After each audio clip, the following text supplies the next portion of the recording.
You're tuned in to today's Live at 5. Before we jump into today's episode, I just want to remind you that this show is only possible because of the continued support of amazing people like you. You can continue to support us by subscribing to this YouTube channel, sharing an episode with a friend, or signing up to our Patreon page via the link in the description below. From there, you'll be able to access some exclusive bonus content and dive deeper into the world of Live at 5. Now, without any further ado, let's get right into today's show. We hope you enjoy. Hey there, and welcome to Live at 5. It's Thursday, May 7th, and we've been having a great week and had a lot of great pieces of musical wisdom from Steve Abbott yesterday, and the best kind of name dropping, the best stories and all of that. And yeah, we have a really cool guest today. He is a former guitar player, but he's the coordinator of TSFJAZZ, which is the hippest jazz radio station in France. And he's also the booking coordinator for the Duc de Lombards in Paris. So it's a real treat to get to talk to him. But we're also joined by our trusty producer, Darcy O'Connor, who's in Clapton today, as always. How are you, Darce? I'm doing well, Giacomo. How are you? I'm really good. I wanted to show you one of my favorite possessions off of my wall, because it's in my video every day. But it's something that brings me so much joy, and I just thought I'd show it to you. It's a souvenir that I brought back from Shanghai, and it's a bag that I framed. And it says, "Welcome to Shanghai." You can see that, right? Mm-hmm. The H is capitalized. We don't know why. And then it says, "Evaded affection, pieces of the heart." And every time I look at this bag, I just laugh. It just does it for me. Evaded. So if you ever want to you ever want to like bowl someone over with words of wisdom, just say, "I'm Darcy O'Connor. Nice to meet you. Evaded affection, pieces of the heart." And I've tried it before, and everybody is just completely floored. You know, they just move out of the way. They're like, "Wow, this guy's like all powerful." That is some amazing wisdom. When did you go to Shanghai? Man, it must have been like 10 years ago. Yeah, it's actually pronounced Shanghai. Okay, Darcy? Shanghai. Yeah, I apologize. Shanghai. Yeah.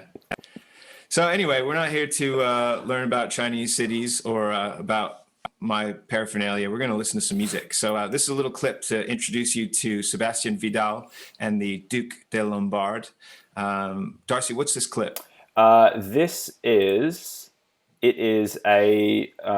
Kirk and Stefan Belmondo.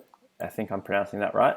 And it's a tribute to Lawrence, who Sebastian might be able to give us a little bit more detail on what that is, but it's a nice little piano blues intro. It just gives you a bit of a look into what that amazing club in Paris is like. Awesome. Let's hit it.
Hey there, and we're back live at 5 with our special guest joining us from Paris, France.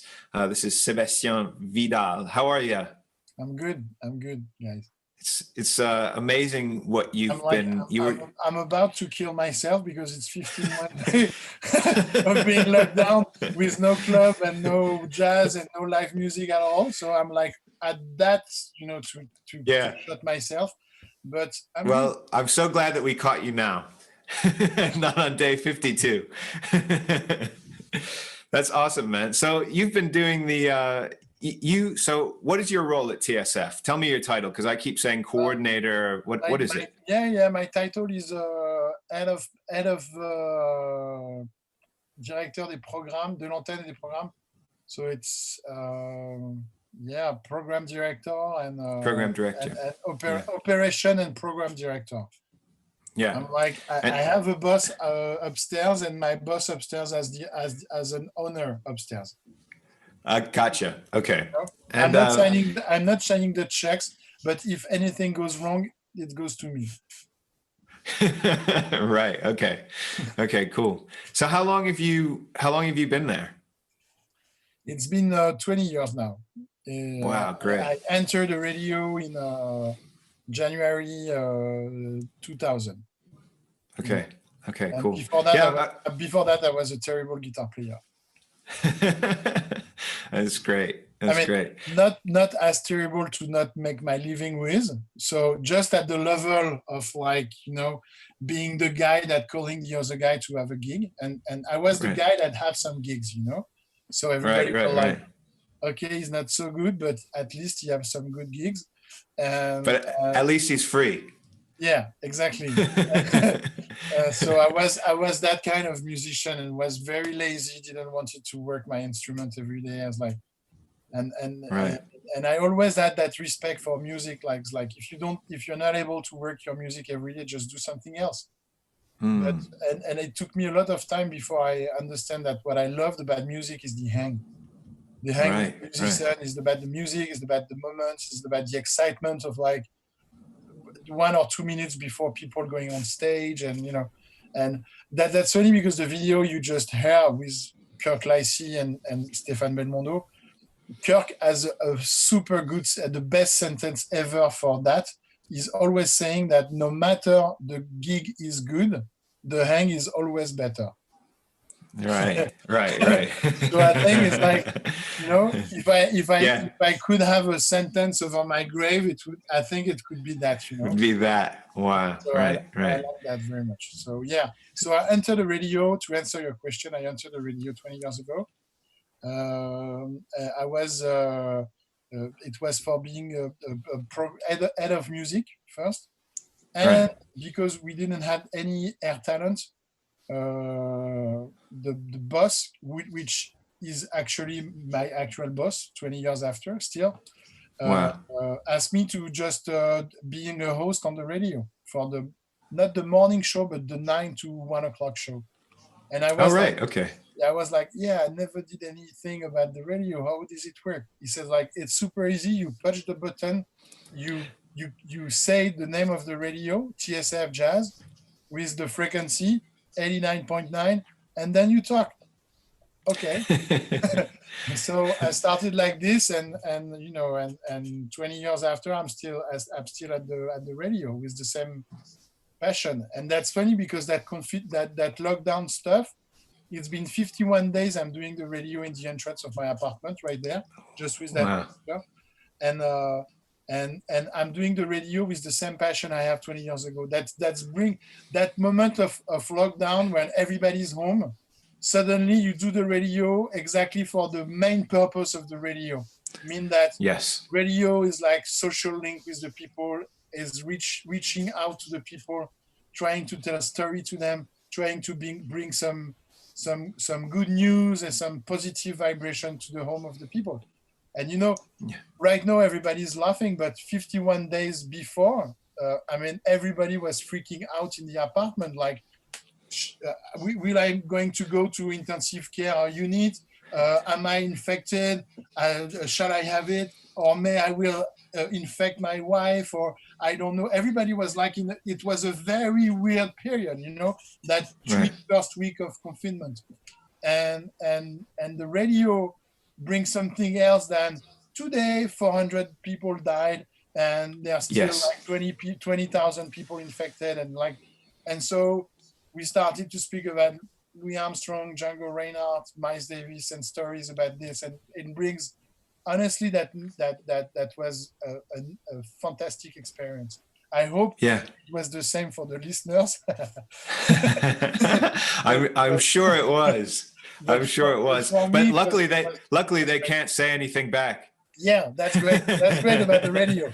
They just you get shit rates. That's the only Right. If you're good, means that a lot of people listen to you. If you're bad, there's you just have shit rates and you get fired at the end of the year. Right. In 20 years, so we might do good, I think.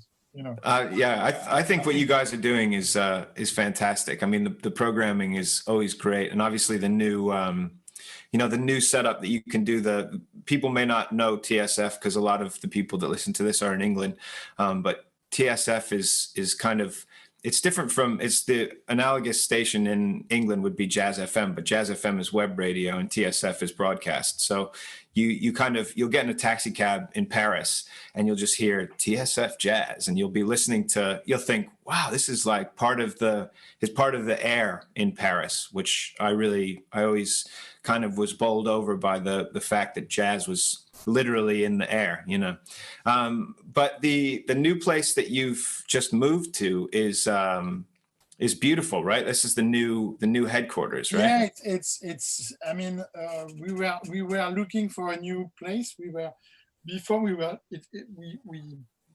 We get funded by the guy that founded Radio Nova, Jean-François Bizot in Paris, right, and Franck Teno. But we had a share studio with Radio Nova, so we were looking for a place to be alone. And our boss, the same guy that I was telling you about like 5 minutes ago, his name is Bruno Delport, by the way. Very smart, super intelligent, super great radio guy. And he found this apartment in the middle of Paris. It's on Les Grands Boulevards. It's Boulevard Poissonnière. It's an apartment. It's like a real old-fashioned apartment. Wow, really? I didn't know that. It's like 3 meters high, and some a nice sculpture over the wall, and a fireplace in every room, and so because we were moving and we had a little of benefit with the radio, we managed to have a great loan from the bank. So we had the money for having a designer to do something like for us, like from scratch, And because the apartment was a real disaster, we had to renew everything. So when you renew everything, having some more color or design the thing at your will, it's like even easier. Sure, it's a really cool place to visit because it kind of gives you I'm sure it's a nice place to work as well because it's kind of palatial, but it's not like a modern glass and steel kind of office. It's very Parisian. It feels it's very Parisian. Honestly, it's like a real bourgeois Parisian apartment. The kind of apartment when you live there and you own a bank and you have 5 kids and you do some dinner with like great people. And now that's it. That's interesting because before we move on to talking about the Duc de Lombards, I want to ask you. So now TSF is in a ritzy Parisian apartment. It's grown up from its roots were in communist radio, right? Yeah, for sure. We are. I mean, we are no more a communist radio, but in '81 when they liberate the whole FM broadcast, okay, there was like tons of non-profit organization that was doing radio, and the Communist Party launched like a network, and the network was TSF. It was the old TSF network from the syndicate from the Communist Party from all over the France. But when we enter in the game, it was in 1989 the radio was about to collapse absolutely. I mean, financially, and so we proposed to start again the radio with a new program, and but when we started, we have still like 10, not 10, but 8 people from the old radio coming from the old communist radio, and still Laurent Sapir, who's doing the news at 6 and 7, is still one of that member of that old crew, and Thierry Lebon still, and we still have 3 guys that coming from the old crew, which is that's great. fantastic. I mean, that's great. I mean, I assume that very much. You know, my father was a resistant. He was a member of Communist Party for 60 years. My mom was a journalist. She was interviewing Fidel Castro, and she was a member of the Communist Party. I'm assuming that passed. You know, I think it's good luck to have cool parents that Very can cool. tell you some stories about Russia and about the great whatever. Wow. You know, it's like I know it was not exactly as they tell, but you know, I think it's a blessing, you know, to have that coming from there. Yeah. I'm not a so then I assume that very much. Yeah. Well, it's certainly an interesting story, and it, I don't know, it leads into the identity of whatever it's become. You know, it's a very kind of open. And you know, it's like it's always fun to have a radio that was previously a communist radio that is an open window to an American art form. Right. I like this. I like this paradox. It's a good paradox. You know, that's fine. I'm okay with that. Darcy, you love that.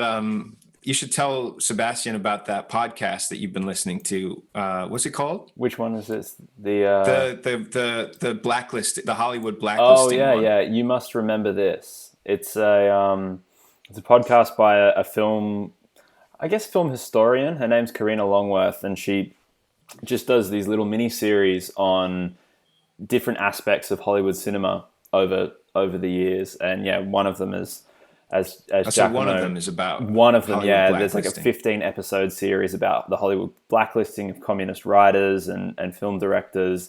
And then there's others about, Marlene Dietrich. There's one about, her coming to America. And I found that the communist one fascinating. That period of history is just, it's amazing what censorship went on. It's crazy. So in your spare time from doing the radio, you can listen to that. To more radio. So tell me about the Duc de Lombards. How did you start programming festivals in France before? Because it's very interesting to me. I was the guy that was selling commercial at the radio. He was the vice president of the non-profit organization that was organizing the Django Reinhardt Festival in Samoa, which is the village where Django is buried. Yeah, that's very close to my heart, that festival, because it's. You were about to come, You were close to come, and then we canceled everything.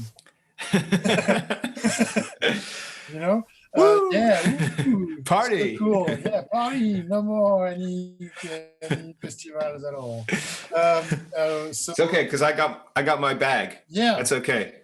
This is my consolation. Yeah, I saw that. I went to Shanghai for 3 days. Wow, really? Yeah. Crazy place, isn't it? Yeah, I can't remember what I did there. So tell us about the Duc. Tell us about the club and the festivals. Because which one came first, and when did you start promoting gigs? So the guys say to me, we have the guy from the National Public Radio that was presenting the concert at the festival, and he knew me because I played with my band at the Django Reinhardt Festival, 25 years ago. As I tell you, I was a very good. So did you play like Manouche? No, I play swing music like jazz. Al-Khezi, Freddie Green, Wow, right, okay. Jing, man, sick. I didn't know that. My stuff, and so the guy said to me the guys from Radio France is leaving. I need a host for presenting the band, So would you to do that? So I started like that, entering into the non-profit organization as a presenter for the concert. And then the guy that was programming the festival, a super good guy, Jean-Paul Bellé, he was he likes the music. He was doing a great job, but doesn't fit at all with the whole non-profit organization. You know, a non-profit organization, it's terrible. It's 200 person, everybody's volunteers, and everybody's has a point of view on everything. It's like it's very. It's like it's really different than running a company, you know. So and the guy is like quitting from the festival after a disagreement very high with the organization. So that same guy come to me and says like, Seb, we need somebody for put together the program. So I started to put together the program for the festival. And then years after, the Duc was owned by a girl that was owning right before a swing club in Paris. It's a true story. Her and her husband, they were like running a swing club, you know, I don't know, it's a swing club. We are couple. You mean like, like swingers? A swinger club, sorry. A swing club is like Caveau de la Huchette. A swingers club is a different. So they were running that swinger club, probably the most famous swinger club of Paris, like where all the politicians and, you know, whatever, they are not going to reopen. I don't think they are going to reopen before. I think they are going to open after us. So because of the COVID-19. But anyway, she was running that, and her husband was like crazy about jazz, and he was dreaming of buying the Duc de Lombards. So he has sold his swinger club for buying the Duc de Lombards. And after 6 months, he has left her for another girl to go in Nice, you know, and she's alone owning that club, and the club is not going very well, and blah, blah, blah. Wow. She wants to sell to a bank. And the owner of the radio, which is Gérard Bremont, he's a guy that made a fortune in the real estate business, decided to buy that club and to renovate the Duc de Lombards and to relaunch the club. And after 2 years, for making some short cost control, he has asked us, the guy from the radio, to book the club, to make the program for the club. And because I had the little experience of the Django Reinhardt festival, it was easy to start over the club. But so when was that? 94? Is that when it opened? No, it was 2011. Oh, so you've been doing that. So you were at the radio first, and then the Duc came. Yeah, I'm a radio guy first. From that. Yeah. Okay, right. I see. But fortunately, because now it's the only job I have left. So because we are closed. But yeah, it was 2010. And the first show I'm booking, it's because I'm going to London to the Jazz Cafe to see Trombone Shorty, the hang, always the hang, you know. And I'm here backstage for Trombone Shorty. I listen to the hang. I'm like, yeah, we should do something at the club. That would be great to have Trombone Shorty at the Duc. And the manager's looking at me. It's like, no, man. It's like, you know, it's how much seat you sell? 69 now. It's like we are looking for like a venue from 2,000 to 5,000. It's not going to happen. And he's looking at me. It's like, would you be interested in having Charlie Watts? I mean, I said Charlie Watts from the Rolling Stones. So yeah, he's doing like a jazz boogie woogie stuff, which is not. Yeah, it's great. Would you be interested in having that? I say yeah. And the first gig I'm booking at the Duc is fucking Charlie Watts from the Rolling Stones. You know? And, so that was your interview. Yeah, you had the job. Yeah, just for, you know, just because I was hanging in London. Wow, right. That's funny. Yeah. And I remember the first time I sent the offer, you know, as like I'm always like sending very detailed offer to be very specific to just, and I put the figure, and I think I'm putting like 10,000 euro on the offer, which is like a very gigantic offer for a 69 seats club, you know. And the only answer of the booker is like, "Come on, man, we are talking Rolling Stone here." Wow, right. So I sent, you know, and I was like, okay, and I sent the double of that. You should have said 10,000 plus pain au chocolat. Yeah. And then they would take it. Yeah, that's it. You know? So and I sent a double, and he's still like fighting over everything. Oh my God. And everything, and blah blah blah. And then we have Charlie Watts. And Charlie Watts is like coming Wow. in Paris with Sherry Daly. Sherry Daly was the former manager of Ron Wood, Keith Richard, and Charlie. You know, and we are really talking Rolling Stones, like in terms of security and shit, Wow. and tour managing. It's like I learned everything in 2 minutes. You know, when she's looking Right. at you for waiting for the car, it's like, where's the car? The car has to be there like in the second. It's like, it's crazy. You know, it's like really like very exciting. Rolling Stones. You know, it's like super cool. And the club. So that transition, you know, because you just, you know, you were a musician right before that. So as soon as you made the transition to doing radio and organization, it seems like you never looked back, because you were getting to never. I was like, you know, it's like now I'm starting to get my guitar back because my son is learning guitar, and it's the first time in 20 years that I'm playing guitar. That's very funny. Wow. I never get the guitar back. And then there's another thing that is very funny, is like I'm reading the music way more better now than I read it 20 years ago. That's very funny. You know? I'm able to read the music of the sheet of my son from here is there, and I'm like, backward I can read it. You know, that's very funny. The music is like processing into your head. But honestly, it doesn't miss me a second. It was so cool to just speak about the music, listen, pay to listen some music. It's so cool. I'm always feel that I don't deserve it. You know, it's so cool that I always think I don't deserve it. You know, right. And I always think that I'm not legitimate in doing this. You know, and I'm not speaking about what my mom is thinking about my job, because I'm having so much fun in doing it. It's like she never believes I'm doing something accurately serious, you know, because it's like so fun. And it's the same with organizing. I love receiving musicians. I have lots of not good agreement with the musician, or I'm because I'm very straightforward, and I'm never ashamed of speaking about money or condition and everything. And I'm always very honest. So I know I have the reputation of being like hard and difficult in negotiation. I know that, but I can tell you, I just love listening to music, and I love the music. I love them. I love being. Well, I think you have to be, if you're, I mean, the one thing that I've realized, you know, what we coordinate and promote at Smitty's is a fraction of what what's on your plate. But if you actually want to build a rapport with people and musicians and bands and acts, you have to be straightforward, because when they come back and they say, "Oh, I thought you liked it," or "I thought you said you," and they say, "Well, why?"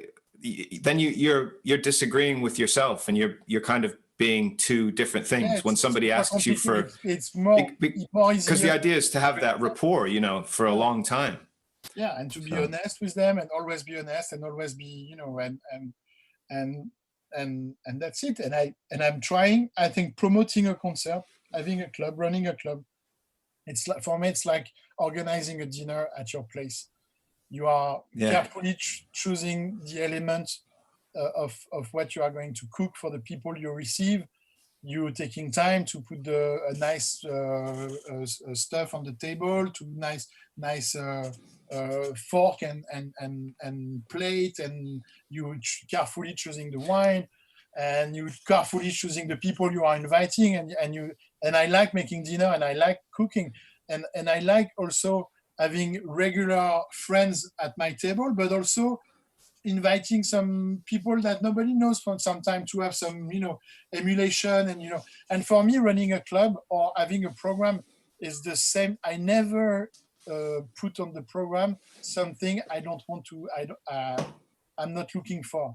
I'm looking for seeing on the stage of my club every of the artists. Well, that's a really good question. You know, that was something that I asked Danny Melnick, who came on the show, I'm sure you've come across him at some point, but I know he used to book, you know, Danny. Yeah. And I said to Danny, how much stuff do you book that you wouldn't you know, want to book, that you are kind of your arms twisted to book that. And he said, I love 95% of everything that I put on stage. And I think that's such a good, and that's what you're saying as well, you know, that maybe you're saying 100%, which is even better. But I think, no, I think 99% is the good, is a good, you know, and as somebody who books concerts, you want to believe in what you're putting in front of the people, right? Yeah, and that's the only ingredient, the only reason you have people in front. It's because they are trusting you, and trusting you, it means that they are going to follow you for many years, and it means that every time they are coming at the club, it's good music. That not sometimes, every time they are coming at the club, and you never know when they come at the club. Never, never, never, never. So you better put good music every fucking day. That's the only, there's no any, you know, blah, blah, blah. You do a festival, you better find all the musicians you present on that stage has to be good. Has to be, you have to be proud of them. You have to, and for me, it's the only way to do a program. And I'm not even bargaining about that, or I'm like, you know, it's like, there's no any other solution. If you want the audience to follow you, it's the musician that's going to make the mood in the club. I'm not making the mood in the club. I'm just looking for musicians to be good and putting on stage. And this is the musician that's making the mood. Because there's good musician on stage, there's also good musicians at the back of the entrance of the Duc that wants to check them out. And that's make the mood of the club. That's make the atmosphere of the club. Because they are there, you know, and they are like, you know, and that also put the level up of your if you want to see a band play better, watch all their friends walk into the back of the room, or the people that don't like them. And then the level just goes, it's like, so that was the only people to impress. And we were very lucky with Duc de Lombards, because the owner of Duc de Lombards, which is the same owner as the radio, he never expect from benefit from that. He never took any benefit of that, you know, any dime of benefit of that. He always say to me, you have to do the best lineup ever, period. Wow. Like, fight for that. Fight for having the best program ever. So I don't know if the Duc is the best program ever, but as far as I'm concerned, I have tried. Maybe I make some mistake, and that's, you know, that's life. But all the music we have at the Duc, it's music that I've already seen with musicians that I know personally, that I went to a club to present myself, to give a card and says like, I can tell you there's a new saxophone player that's going to come over the scene. Her name is Nicole Glover. She's a fucking amazing. She's great. She's incredible. She's the next like big whatever, you know. Nobody knows. There's lots of musicians knows because the musician knows by heart first, you know, but there's no many promoters that knows about her. But I can tell you that Nicole Glover know my face. I went to her at Smalls at 3:00 in the morning with my car and says like, look, if you look for a place in Paris, send me your email. I'll be happy to have you at the club. And I think it's the only way to make that job. There's no any other, you know. I'm not buying a catalog, like I'm not buying a car. We are buying musicians. We are hiring musicians. Yes, it's the old school way, but the good way, the face to face. You know. So because you are talking with the musicians, because you hang with the musician, you know about who's the next or who's coming, and it's that was the way when I was a musician, and it's still the way, you know. If somebody shows up at Smalls and kills and have a super vibe tonight, if the club was open, if somebody shows at Smalls and do an incredible jam, everybody will know about it in the next 2 hours. Everybody knows. Every musician will know about it, you know. It's a seismic wave. And it's a very small community. We know each other. Everybody knows each other too. You know, it's a very small community. We are not so many doing the same job. So I want to ask you about I want to ask you about the because we talked about the club scene and the radio, and it's you know such a it's a you know a small world, an amazingly small world. But what happens when you, well, I guess the radio goes out to a lot of people, but it's, you know, it's a tight community, and the Duke has its own vibe and everything. But what happens when you go to, you know, the festival Django Reinhardt, and you have 2,000 more people? What is it now? It's bigger now that it's in Fontainebleau, isn't it? Now. It's like 5,000 people. Yeah. So, you know, you have 5,000 people that gather to, you know, celebrate the legacy of Django Reinhardt. And you have, so, and I went to that festival for years, and I love Django. So I know that you have about 4,900 people that all want to see all the music. And then you have 100 very noisy people that only want to see Django Reinhardt music. Yeah. They only want to see. They want to see me killed in. But how do you? But you because you CD office. Yeah. Because you kind of put you kind of make. You know, I was lucky enough to be there the year that, you know, there was Gypsy Kings. There was also Sharon Jones and the Dap Kings. Who else did I see? Stockler Rosenberg. Dr. John. I wasn't there that year. Yeah. I didn't see that day. But you know, I think it's, you know, especially the connection between. Who did we see? We saw the incredible cymbalum player. Who is that? You know who I mean.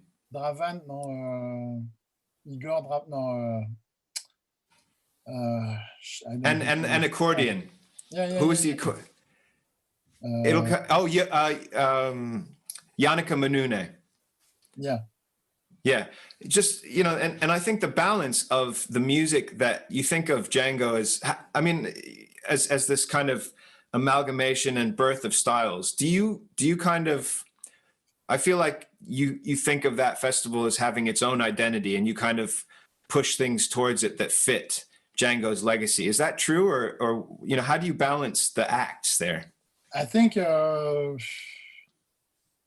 it's a tough question, because I don't have any ways of doing the same.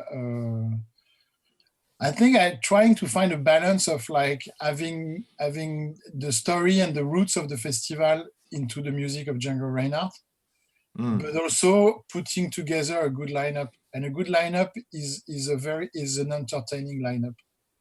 It's what I think. So the first mission of a festival, before, you know, there's many artistical director or festival promoters or club owner that's saying that our mission is to transfer the culture of whatever or tell the story of, like, for me it's like complete bullshit. The first duty as an artistical director or a promoter is to entertain the people, to give pleasure to the people that comes to the festival. Your first duty is to give pleasure. What I'm selling is pleasure. So to have some pleasure, you have to have a diversity of many genres, of many styles. And after, it's easy when you see the music of Django Reinhardt is the music of somebody that is an outcast, a gypsy that has invented something very original in Europe. It's a mix. It's the voice of the people that has no voice. It's very similar as the blues in terms of way of making music. So if you see it that way, it means that you have some world music, you have some expression of Afro-American music, you have and you try to find the best of that and to mix all that together to be sure that the guys that come to 4 o'clock in the morning, in the afternoon to 2 o'clock in the morning is entertained and spending a good moment. And and when he's doing this, he has the desire to come next year and the year after, because he has spent a good moment. And also the duty of the Django Reinhardt Festival is to have the artists when they are on the rise and not on the fall. Means having lots of newcomers, lot of new expression of jazz, lot of all the diversity of jazz, which coming from the Caribbean or coming from Eastern Europe. That's the duty of our trademark for the Django Reinhardt Festival. It's why we are trying to do. And also, I have I'm sure that different audience can having when you have different genres of music, you can put different audience all together instead of. It's what I'm looking. I'm looking with different music, but all different music are compatible from one to another. I know you mean, yeah. I'm not having Deep Purple at the Django Reinhardt Festival, because Deep Purple is only compatible with Deep Purple audience, and the audience of Deep Purple are only listening to Deep Purple audience. But the people that listening to the music of Stokelo Rosenberg, they can listen to a little of Sharon Jones, and they can have a little of world music coming from Eastern Europe. That's okay. Yeah. And the guy that likes Sharon Jones, I think he can have like an hour of very good gypsy jazz and an hour of very good Eastern Europe world music. It's what I'm looking for. It's exactly what I'm looking for. Yeah, it's fantastic. It's fantastic. Sorry, I'm always talking too much. The only thing I'm sorry about is that we won't get to do it this year, but hopefully we'll all be there next year. It's 2021. Certainly a magical place for sure. Sébastien, after when you reproduce that in a larger scale, we are promoting the Nice Jazz Festival, which is a 10,000 capacity festival. Whoa. It's even more funny. It's even more funny, and it's work. They're looking for people that are complement each other, like from world music to funk to a very a new form of music, and at the end having Lauryn Hill. It's great. It's working and it's fun. Lauryn Hill, she's not fun, but the rest. Sébastien Vidal, man, thank you so much for your time and for just hanging out with us. We should do it in person sometime. Yeah, and come back at the radio. Yeah, man, I'd love to. I have a little cocktail bar in my office before. Perfect. The opening of the cocktail, because everything is closed right now. So we take social distancing. I have my mask and everything. Wash my hand and I make you a great cocktail. Perfect, man. Yeah, thank you so much. Cool. Thank you, Giacomo. Well, we're gonna jump into some we're gonna jump into some music from our music correspondent Alex Toledano, which is Alex. Are you there? Yes, I am. And Sébastien, you can stay as well, because what we have here is Alex has been going to. How many years did you go to Samoa, Al? I guess it must have been started in 2005, so almost 15 years. Yeah, 15 years. 15 years. Yeah, and the thing about Alex is that he's always got it's been 15 years. He wants to hang me at the. No. He's a big advocate. He's a big advocate. He's got one of the widest palettes for music that I've. I mean, he was the guy that dragged me to the Yannicka Manune gig, because I wanted to just stay at Samaro and jam for hours and hours, and he said, "You have to see this guy play accordion. It's going to blow your mind." But Al, you have some bootlegs from Samaro, and I just want to explain, to people who are watching who haven't been to the Django Reinhardt Festival, that it's a very interesting festival, because you have the main festival, which Sébastien organizes and kind of makes happen. That's for the kind of the mass public, but there's a parallel kind of code-dependent gathering of people who go to this campsite 15 minutes down the road. And what they usually do is they dip into the main festival, and then they come back to Samaro and they play music all night, and they kind of open their eyes like that in the morning and walk back to the main festival. And there's this kind of beautiful cycle of people going to it's almost like a fringe festival without any organization, right?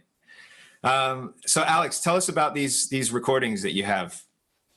I think what we're going to listen to is recorded, I guess, the second year that I went to the festival in 2006.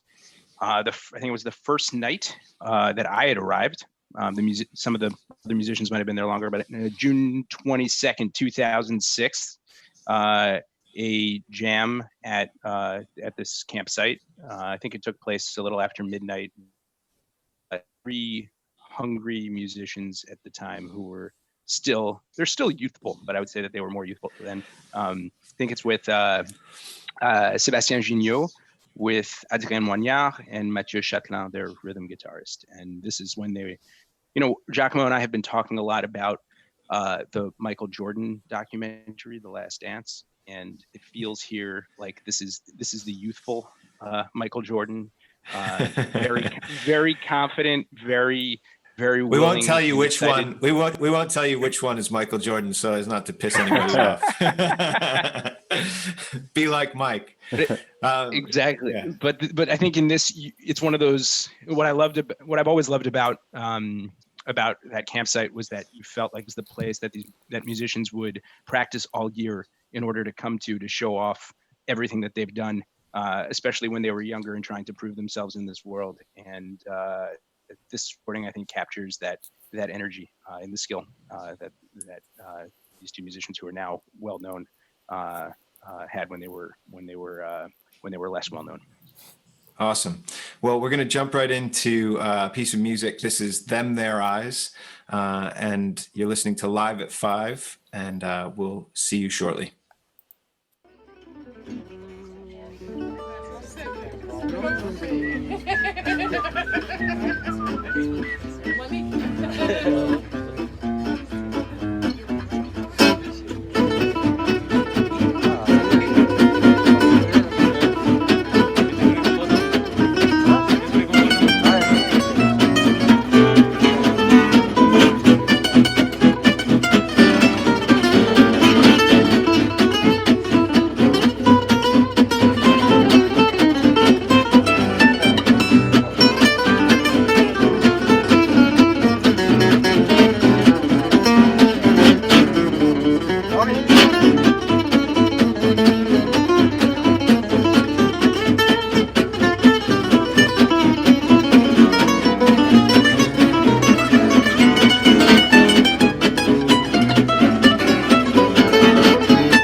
Hey there, we're back live at 5 with our music correspondent, Alex Toledano, who takes great offense to Sébastien Vidal's comment about Deep Purple because he says I love them. He just loves them, and he loves all sorts of music. So, Sébastien, we urge you for 2021 to pick up the phone, get Deep Purple at the into the Django Reinhardt Festival. They're on their way up. Has a lot of friends. Yeah, just it's going to be huge. Everybody loves it. So, Alex, you came to Gypsy Jazz and Django Reinhardt's music. You know, when I feel like now, given its popularity in films and kind of in whatever Gatsbyan kind of trendy stuff happened, it's more in the kind of mainstream jazz palette, whatever. Sure. But when you came into that music, it was much more of a kind of a cult, small thing. So how did you find your way in? I found my way in, I got into it when I was in college, like a lot of the music that I got into, because I was running the radio station at college and got to learn a lot of stuff. And then through like a small group of friends, we really started listening to it a lot, and we just really liked it. And I got lucky that I was able to kind of fuse I was able to come to Paris after I finished my degree in order because I wanted to study French history and got to play guitar at the same time. And that was in 2004 when I first started to get into this world, and it was still really small. There was like 1 or 2 jam sessions a week in Paris, and now I don't know how many there were before a couple months ago. And you were playing, I wanted to talk to people a little bit about, what they heard before and what they're going to hear. The driving force behind Django Reinhardt's music and whatever we call gypsy jazz is the rhythm guitar. And that's what when you were playing in groups and stuff, you were playing rhythm guitar. So how would you kind of explain that role to people who listen to jazz? Sure. I'd say that the role of the rhythm guitarist is kind of like a mix of being in the recordings that we're listening to, it's a mix of being the drummer, the piano player playing the chords behind, and also the bass player. But often there's a bass player, and then it's just replacing the drums and the piano. And it's also the band smoker, the person who smokes the most in the band. Yeah, that's why maybe the least good at rhythm guitar. And what makes gypsy jazz rhythm guitar different from, say, people always think of Freddie Green. What's the difference? I think the difference is the need to keep the swing all the time, and obviously there are different interpretations of it in different places. I think the musicians that you're listening to here on these recordings, Mathieu Chapelain in particular, he some people will call it the Paris style.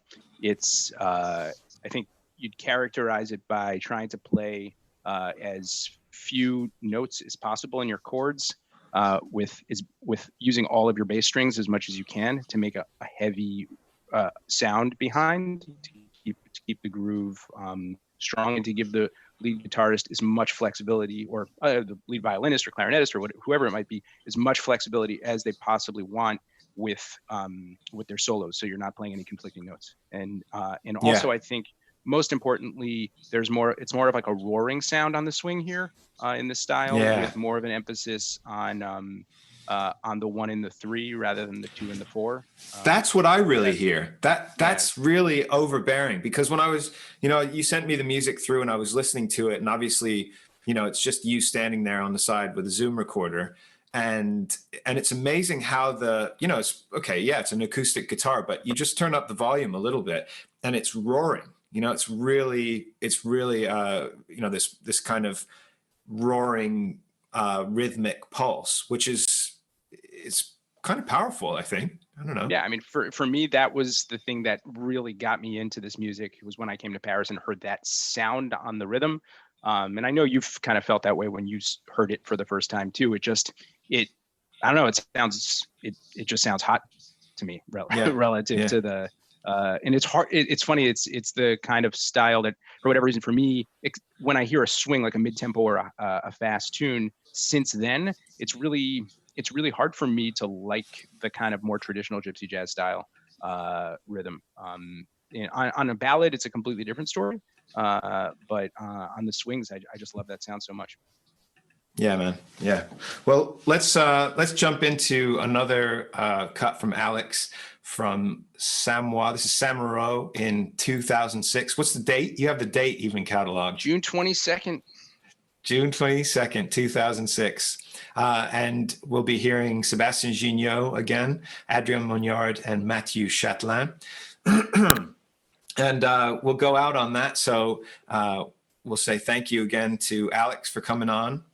And thank you to Sébastien Vidal, and thank you to Darcy O'Connor. And thanks, of course, to you for listening and watching Live at 5. This last track is Swing 48. We hope you enjoy it, and we'll see you tomorrow night for Archive at 5, Live at 5.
Thanks again for listening to Live at 5. Remember to subscribe to our YouTube channel to stay up to date with every episode.